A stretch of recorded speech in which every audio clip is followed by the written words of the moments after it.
नमस्कार नमस्कार नमस्कार मित्रों नमस्कार मित्रों मित्रों આપણે છઠ્ઠા ચેપ્ટરની અંદર આપણે એની શરૂઆત કરી ચૂક્યા છીએ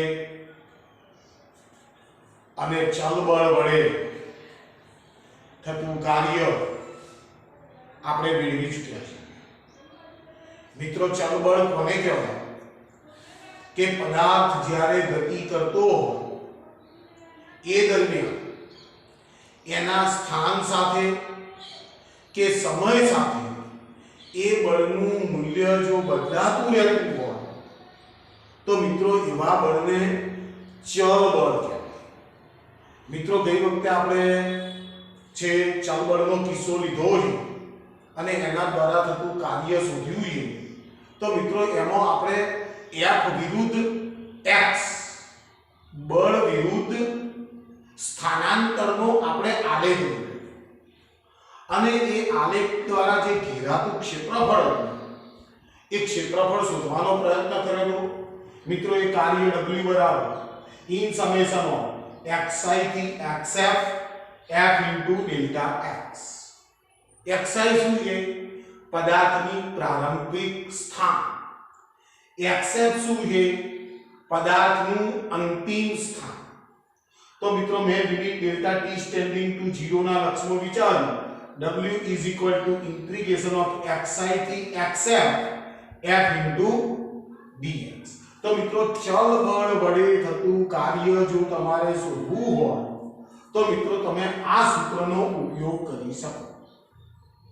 મિત્રો જો આજે એક પરિમાણમાં ગતિ કરતા પદાર્થ પર चल बळ माटेનું કાર્ય ઊર્જા પ્રમેય મેળવીએ।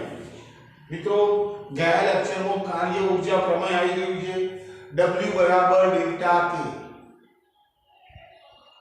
જો પદાર્થ પર લાગતા તમામ પ્રકારના વ્યય કરનારા પરિબળોને ધ્યાનમાં ન લેવામાં આવે, તમામ પ્રકારના વ્યય કરનારા પરિબળોને ધ્યાનમાં ન લેવામાં આવે તો બળ વડે થતું કાર્ય તેની ગતિ ઊર્જાના ફેરફાર જેટલું હોય।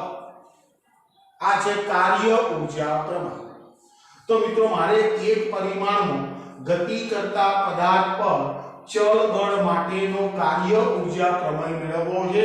મિત્રો ફરી કહું છું આ ચલ બળ છે વેરિયેબલ ફોર્સ, स्थान साथे के समय साथे बळનું મૂલ્ય બદલાઈ રહ્યું છે એવા બળની વાત છે।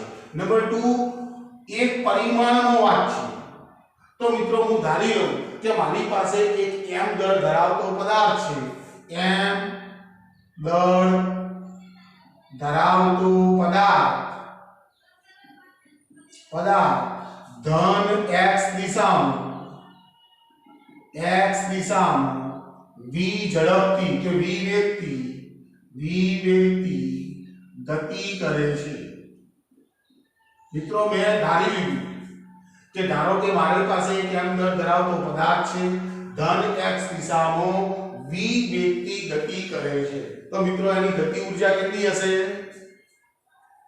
જો m દળ ધરાવતો પદાર્થ લઉં અને એ v જેટલી વેગથી એ ગતિ કરે તો મિત્રો એની ગતિ ઊર્જા k = 1/2 mv² જેટલી ગતિ ઊર્જા હશે।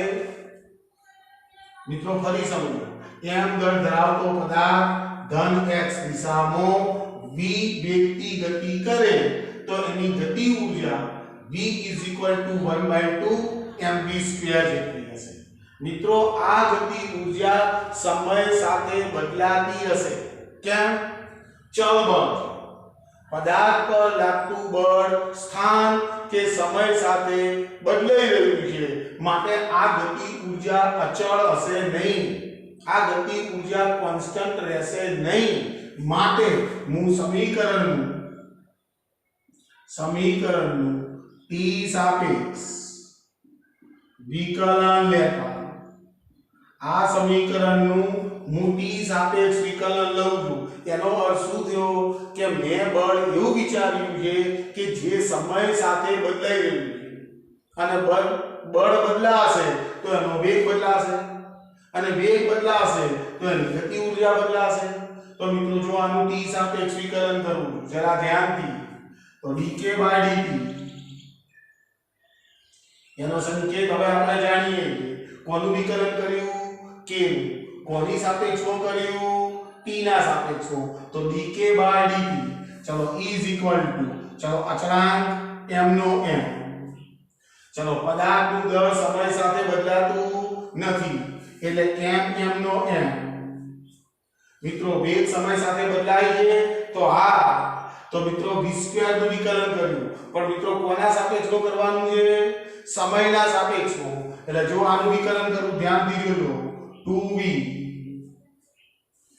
બગડો આગળ આવતો રહેશે, ઘાતાંકમાંથી એક બાદ થઈ જશે એટલે 2v.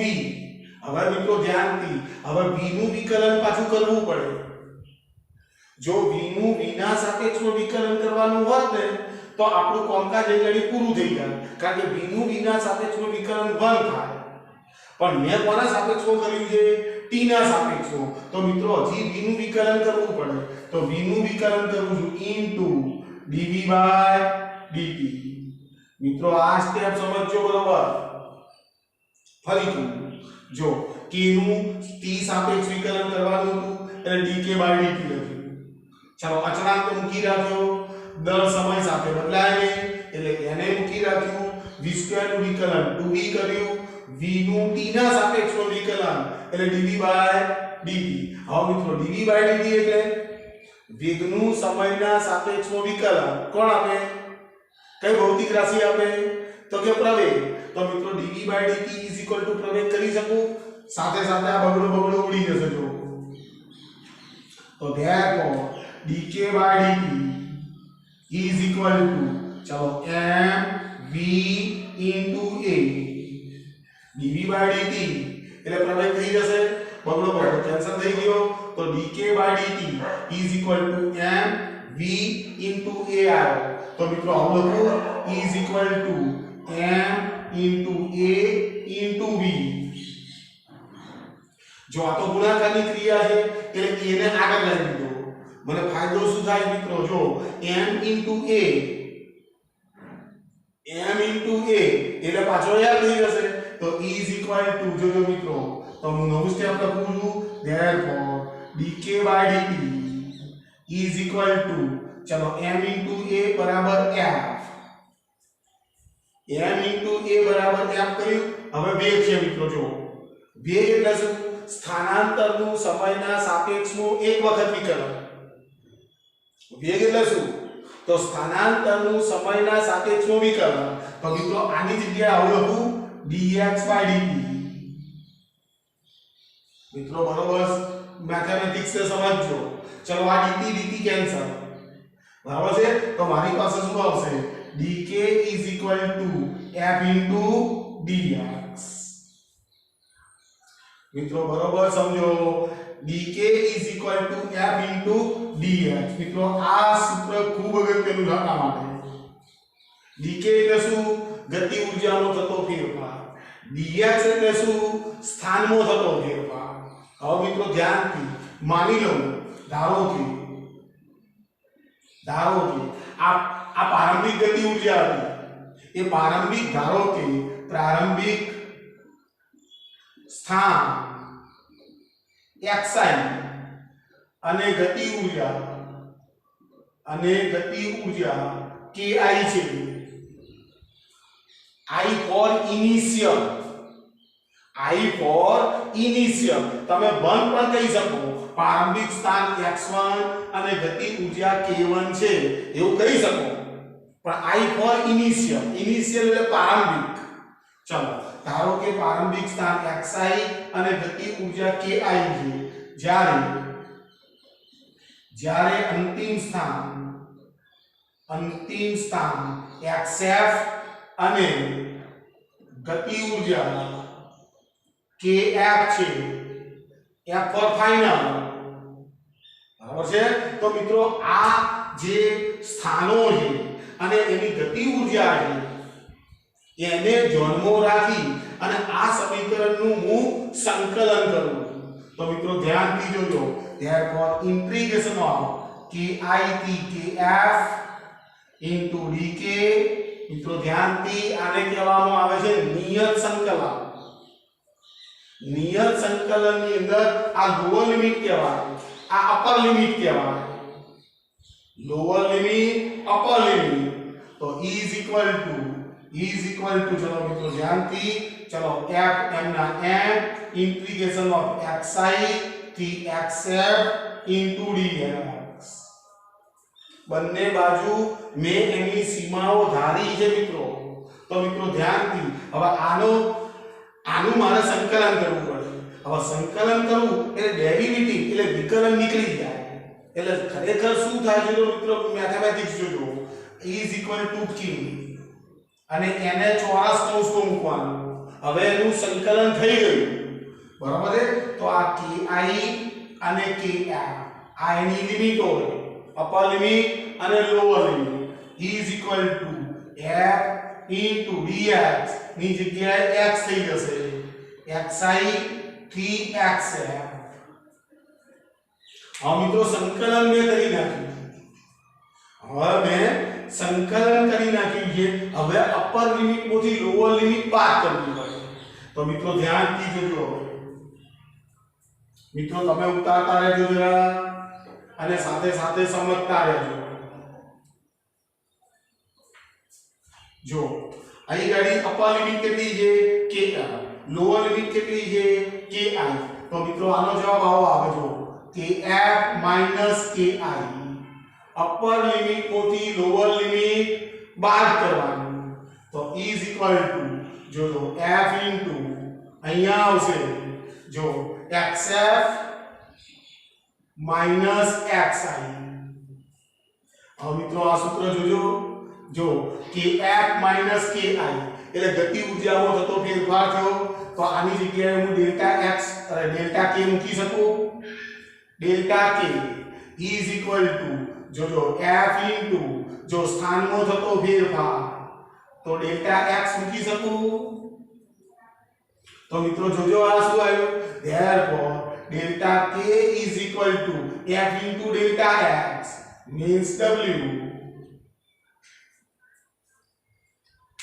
f into d બળ ગુણ્યા સ્થાનાંતર એટલે કાર્ય તો મિત્રો જો કાર્યનું મૂલ્ય કેટલું છે ગતિ ઊર્જામાં થતા ફેરફાર જેટલું તો મિત્રો પ્રશ્ન ફરીથી સમજો એક પરિમાણમાં ગતિ કરતા પદાર્થ પર ચલ બળ માટેનો કાર્ય ઊર્જા પ્રમેય મેળવો એક પરિમાણ મિત્રો ફરી કહું કે w is equal to delta k એને કહેવાય કાર્ય ઊર્જા પ્રમેય કહેવાય બરાબર છે પણ મિત્રો ખરેખર શું વાત છે બરોબર સમજી લો કે આ કાર્ય ઊર્જા પ્રમેય જે છે એ પ્રમેયની અંદર આપણે માત્ર અપર લિમિટ અને લોઅર લિમિટને ધ્યાનમાં લઈએ અંતિમ સ્થાન અને પ્રારંભિક સ્થાનને ધ્યાનમાં લઈએ એટલે ન્યૂટનનો ગતિનો બીજો નિયમ આની અંદર આપણે સારી રીતે સમજી શકતા નથી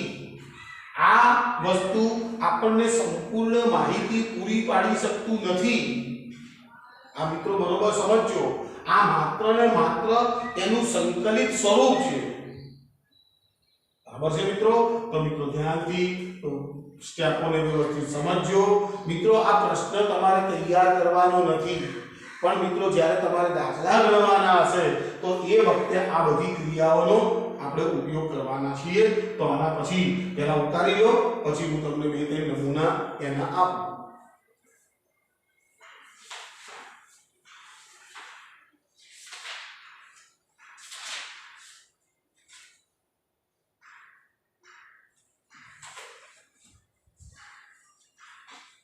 ચાલો ઉતારી લીધું છે તમે તો મિત્રો હું આગળ વધું છું કે જુદા જુદા કિસ્સાઓમાં કાર્યની કિંમત કેવી રીતે ગણવામાં આવે છે એવો એક નમૂનો તમારી સામે મૂકું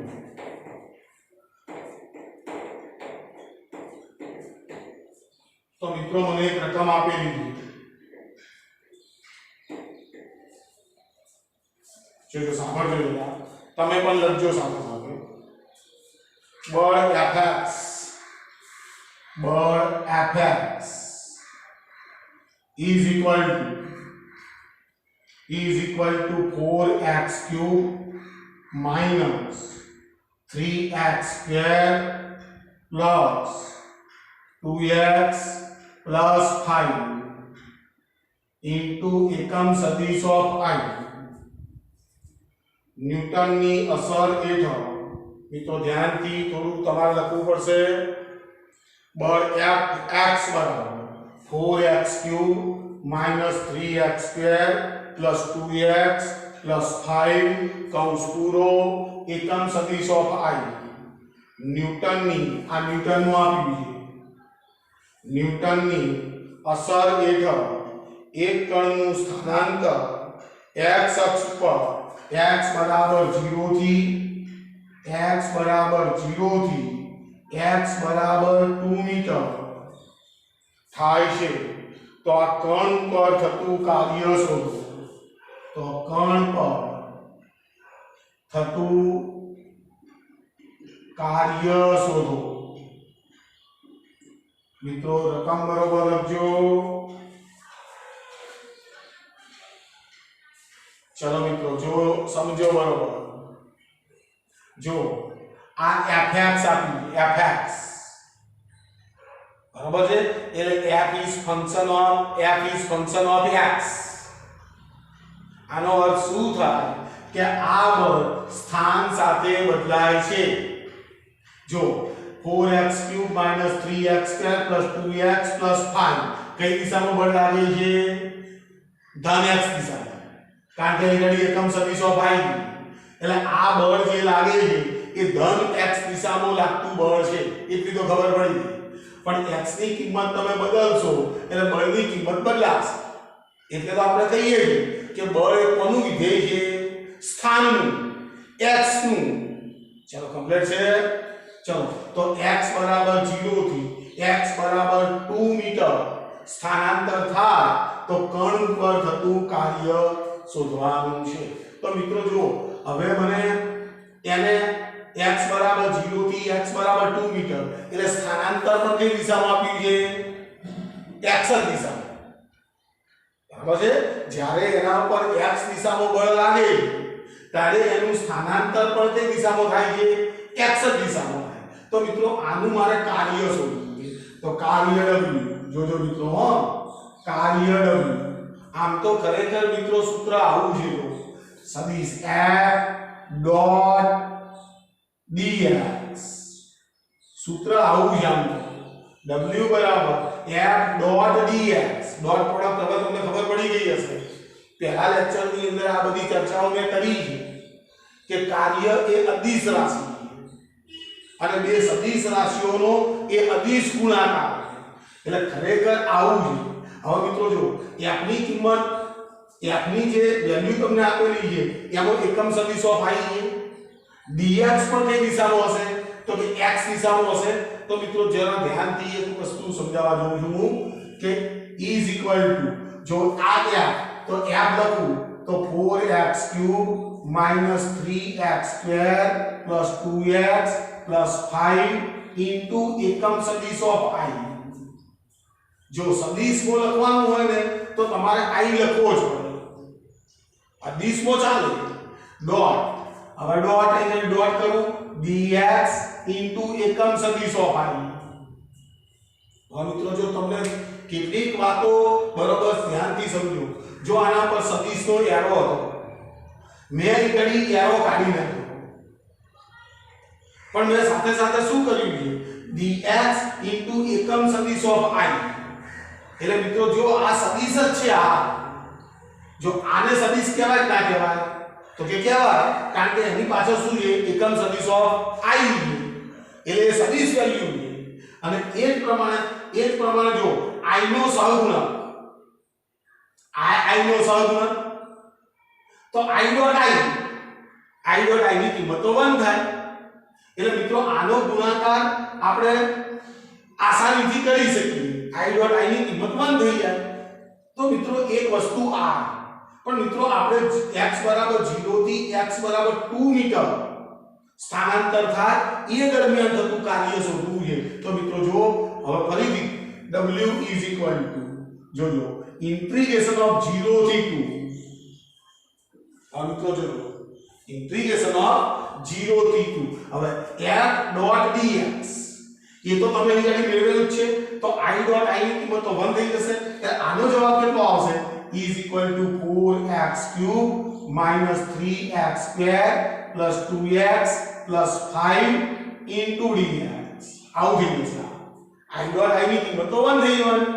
તો મિત્રો જો હવે f ડોટ dx ની કિંમત અહીં આગળ મૂકી દો. અહીં મૂકું તો જો મિત્રો નીચે લખું છું w is equal to integration of 1 થી 2 f into dx. f into dx. જો મિત્રો ચોપડીઓ જે છે ને એ ચોપડીઓ સીધું આવું લખે. કેમ લખે છે? કારણ કે f કઈ દિશામાં આપ્યો? x દિશામાં. પદાર્થનું સ્થાનાંતર પણ કઈ દિશામાં થાય છે? x દિશામાં. તો i ડોટ i ની કિંમત કેવી થઈ જશે?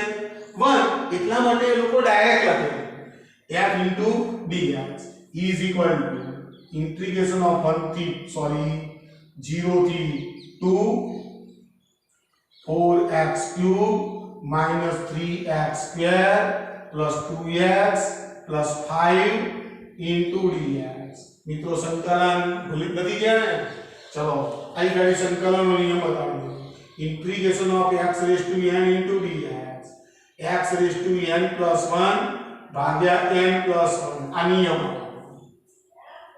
હવે મિત્રો જો આનું સંકલન કરવું તો e is equal to ચલો પહેલા પદનું સંકલન કરવું તો 4m ના n x ની 4 ઘાત ભાગ્યા 4. ખબર પડી? જો 4m ને m પડ્યા x ની 3 ઘાત 3 વત્તા 1 એટલે 4 છેદમાં n વત્તા 1 એટલે 3 વત્તા 1 એટલે 4. ચાલો બીજું પર માઈનસ 3x ક્યુબ ભાગ્યા 3. માથા પર કેટલા ઘાતાંક હતો? 2. 2 વત્તા 1 એટલે 3 કર્યો. છેદની અંદર 2 વત્તા 1 એટલે 3 કર્યો. ચલો વત્તા. ચલો મિત્રો આનું સંકલન બોલજો. ચલો 2m ના n x ના માથા પર કેટલી ઘાત છે? 1. તો 1 વત્તા 1 એટલે x ની 2 ઘાત ભાગ્યા 2 વત્તા. હવે મિત્રો ખાસ ધ્યાન રાખજો. હવે તમને એમ લાગે છે કે આ અચળ પદ છે. વાત તો સાચી, પણ મિત્રો આ dx છે બધા સાથે ગુણાશે. એટલે dx નું સંકલન x થાય. એટલે 5m નો m પડ્યો રહેશે અને dx નું સંકલન x. ખ્યાલ આવ્યો? હવે મિત્રો જો આ આખી ચોરસ કૌંસમાં મૂકી દો. એની લિમિટ છે 0 થી 2. આ નિયત સંકલનનો જ મિત્રો જો 4 4 ઉડી ગયા, 3 3 ઉડી ગયા, 2 2 ઉડી ગયા. બરાબર છે? તો આપણી પાસે શું આવશે? x ની 4 ઘાત x નો ઘન વત્તા x સ્ક્વેર પ્લસ 5x અને લિમિટ ક્યાંથી ક્યાં? 0 થી 2. તો w બરાબર જોજો મિત્રો w બરાબર ચલો 2 ની 4 અહીં 2 મૂકવાના. 2 દુ 4 દુ 8 દુ 16. તો મિત્રો જો અહીંયા આવશે 16 ઓછા ચલો 2 નો ઘન 2 દુ 4 દુ 8 વત્તા 2 નો વર્ગ એટલે 4 અને વત્તા 5 દુ 10.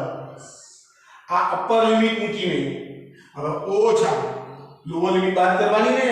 હમણાં પેલું નતું આવ્યું kf ki xf xi.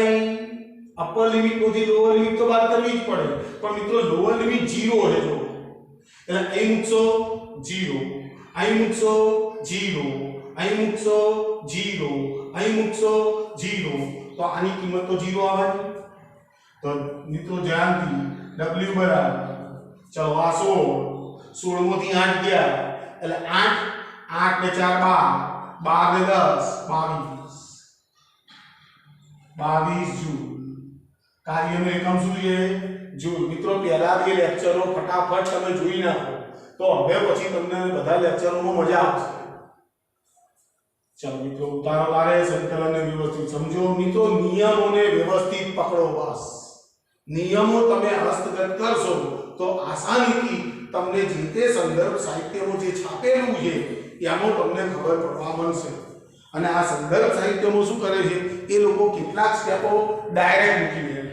એટલે કદાચ તમને ખ્યાલ ન આવતો હોય તો અહીંયા તમને હું બધા સ્ટેપો લખું છું તો તમને તરત જ ખ્યાલ આવી જશે કે ખરેખર આવું છે અને આના કારણે આવું કંઈક થાય. ચલો મિત્રો, ઉતારજો બરોબર. ચલો મિત્રો, બીજા એક બે પ્રશ્નો લઉં છું. તમે મિત્રો તમારા ચોપડામાં ઉતારતા રહો અને પછી એને અનુરૂપ હું તમને બીજા પ્રશ્નો આપીશ કે તમે આવા પ્રશ્નો કેવી રીતે સોલ્વ કરો. અને તે વિડીયોમાં તમે જોશો તો તમને એનું સોલ્યુશન થઈ જશે, પણ તમારા પ્રયત્ન તો મિત્રો કરવો જ પડશે. ચલો મિત્રો, એક પ્રશ્ન છે. એક પદાર્થ પર 5, 2, 3 ન્યૂટન બળ લગાડતા. જો મિત્રો, એક પદાર્થ પર 5, 2, 3 ન્યૂટન એક પદાર્થ પર બળ લગાડતા તે y અક્ષની દિશામાં 6 મીટર સ્થાનાંતર કરે છે તો પદાર્થ પર બળ વડે થતું કાર્ય શોધો. મિત્રો જો મને લાગતું બળ હવે યામ પદ્ધતિમાં આપેલું.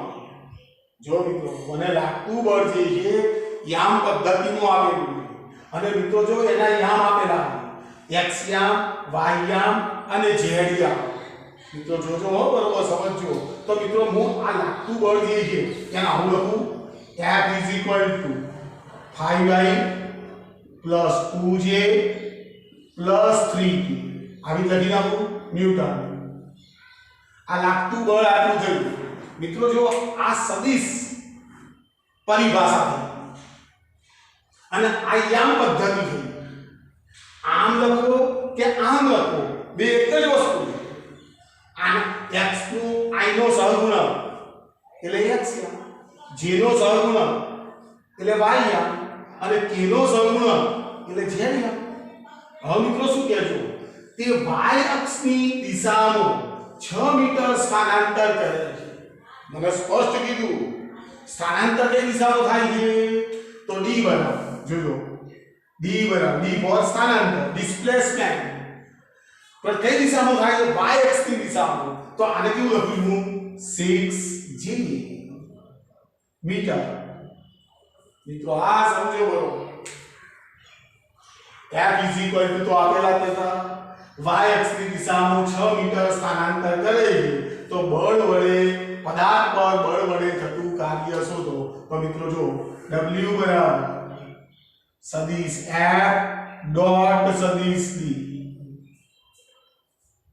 મિત્રો એક વખત તમે સમજો વ્યવસ્થિત.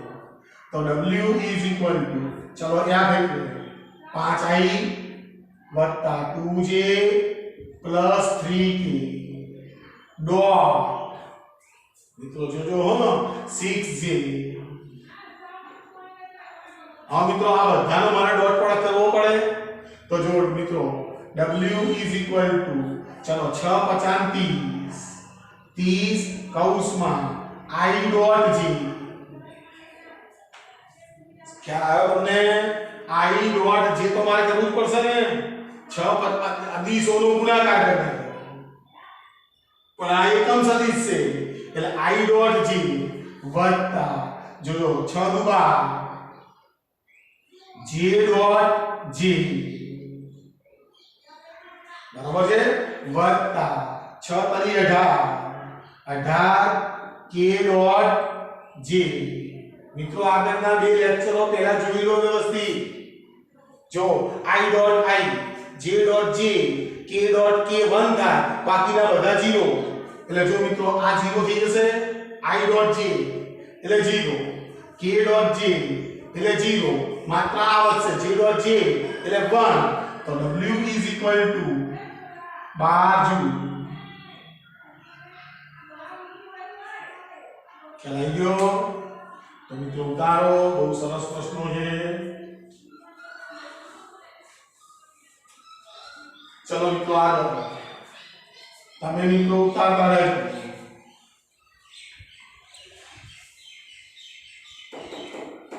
હું જે તે સાહિત્યમાંથી મિત્રો તમને સારા પ્રશ્નો આપી દઉં છું આ બરોબર સમજી લો આ માત્ર ને માત્ર નમૂના એ બરોબર સમજી લેજો આ માત્ર નમૂના આની અંદર ફેરફારને અવકાશ છે ચલો જો મને શું પૂછે 80 કેજી દળવાળા વિદ્યાર્થીએ કેટલા વેગથી દોડવું જોઈએ કે જેથી તેની ગતિ ઊર્જા 320 જૂલ થાય જો મને વિદ્યાર્થીનું દળ આપ્યું છે 80 કેજી જો મિત્રો ફરી લખું છું 80 કેજી દળવાળા વિદ્યાર્થીએ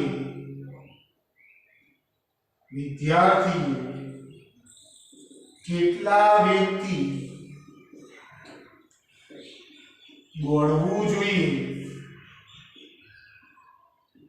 કે જેથી તેની ગતિ ઊર્જા 320 જૂલ થાય જોજો મિત્રો તો મિત્રો જો દળ આપેલું છે તો m બરાબર 80 કેજી અને ગતિ ઊર્જા આપેલી છે 320 જૂલ અને મારે શોધવું શું છે કેટલા વેગથી દોડવું જોઈએ તો મિત્રો ગતિ ઊર્જાનું સૂત્ર k = 1/2 mv². ચલો k ની કિંમત 320 is equal to 1/2 m means 80 v² m no m મારો વેગ તો શોધવાનો છે મારે ચલો 80 ભાગ્યા 2 એટલે 40 થઈ જશે 320 is equal to 40 into v². चलो बिंदु बिंदु डाबी जमणी बाजू cancel therefore v² is equal to 32 भाग्या 4 चलो 16 दू 32 16 दू 32 2 दू 4 यार v² is equal to 8 बराबर है तो v is equal to under root of r is equal to under root of 4 गुणिया 2 8 એટલે શું 4 ગુણ્યા 2 કરી શકું 4 દુ 8 થાય 4 નું વર્ગમૂળ એટલે 2 એટલે is equal to 2√2 આ શું આવ્યું 2 મીટર પર સેકન્ડ વેલ્યુ શોધવી હોય તો વેલ્યુ તો √2 ની કિંમત 1.41 મૂકી દેવાની અને એને 2 વડે ગુણી નાખવાનું એ તો જે પ્રમાણે મિત્રો તમને ઓપ્શન આપે ને એ પ્રમાણે તમારે વર્તવાનું છે આ બરોબર મિત્રો સમજો ઉતારો વ્યવસ્થિત રીતે બરાબર મિત્રો તો મિત્રો ફરી કહું છું કે આજનું લેક્ચર હું અહીંયા પૂરું કરું છું એટલા માટે કે તમે પહેલા બે લેક્ચરો વ્યવસ્થિત રીતે પહેલા જોઈ લો બરાબર છે આવતીકાલે હું સ્વાધ્યાયના કે ઉદાહરણના આનો કયા દાખલા આપેલા છે એ દાખલા હું ફટાફટ ગણાવવાનો છું જો મિત્રો આ ત્રણ લેક્ચરો વ્યવસ્થિત તમને નહીં કર્યા હોય અને તમે ચોથું લેક્ચર જોવા જશો तो मित्रों प्रॉब्लम થશે કારણ કે એના માટે થોડું બેઝ તમારી પાસે થોડો તૈયાર થવો જરૂરી એની પાછળનું મેથેમેટિક્સ છે કેટલી જગ્યાએ સંકલન કરીએ છીએ કેટલી જગ્યાએ વિકલન કરીએ છીએ કેટલી જગ્યાએ ડોટ પ્રોડક્ટ કરીએ છીએ તો મિત્રો એ જાણવું ખૂબ જરૂરી છે એટલે પહેલું કામ તમે એ જ કરી નાખો કે આ પહેલા આજનું લેક્ચર ત્રીજું લેક્ચર છઠ્ઠા ચેપ્ટર અગાઉ 2 લેક્ચરો મેં મૂકેલા તો તમે ફટાફટ એ 2 લેક્ચરને પૂરા કરી આ લેક્ચરને પૂરું કરી અને આવતીકાલે તૈયાર રહેજો. ચલો મિત્રો, ઓકે છે. Thank you very much.